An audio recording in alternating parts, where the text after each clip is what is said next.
Hello, this is the starting process of making an extended TPX magazine. It's not that difficult really. You have to cut it in half for both sides. You can see over here.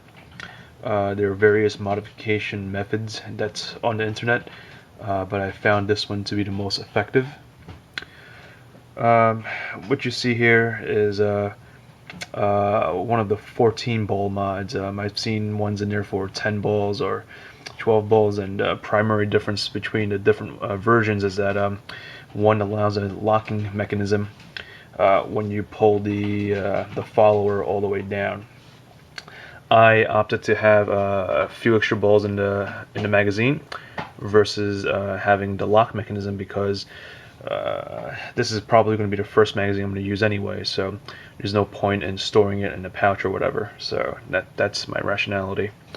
But if you were to make the one that just adds 3 more balls to the magazine, you could definitely do that. You just have to make a different cut point in the magazine.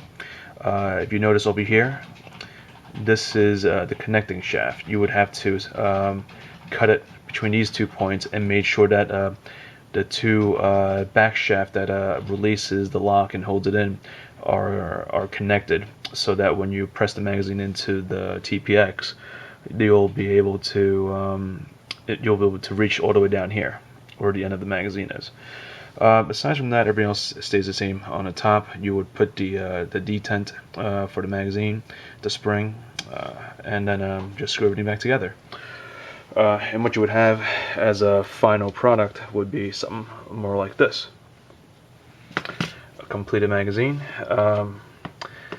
I changed some of the various methods of putting together a spring on the inside. A lot of people were using tape, or some were suggesting that you would actually weld the 2 springs together from the 2 different magazines. Didn't think that was such a good idea because this is, after all, aluminum. If you were to heat it up, it will most likely just become brittle and break apart, and then it's probably not what you want. So what I did was actually welded it together with a form of an epoxy and gel, which you could get from any hardware store. The one that I used was JB Weld. But yeah, that's what you would use. And down here is the same type of material.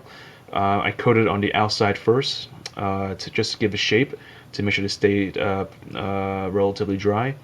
And then after that, what I would do is I would just take it apart and fill the inside to give it more stability.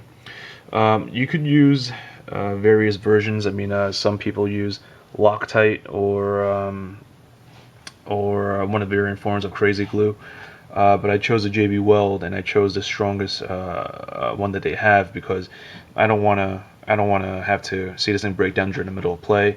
And the stats on that glue, the original JB Weld, is that this could withstand force of up to 3,000 psi. So that's what I opted for.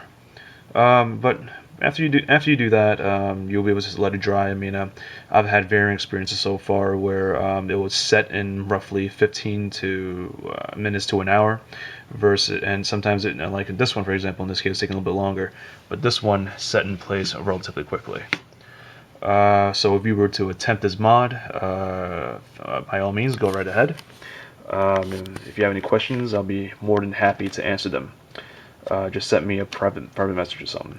But just to show you that the magazine is in working order, and forgive me, I'm not good with the camera.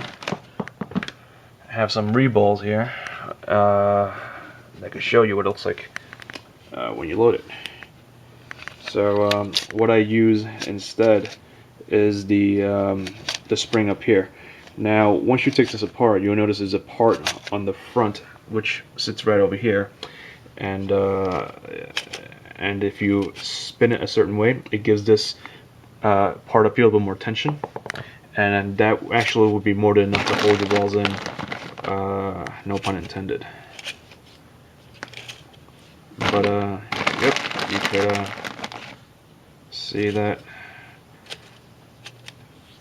this could hold up to 14 balls, and be nice to have an extra magazine to use while using a pistol. I just started using a pistol not too long ago, so this definitely helps. Oh, I guess that was it.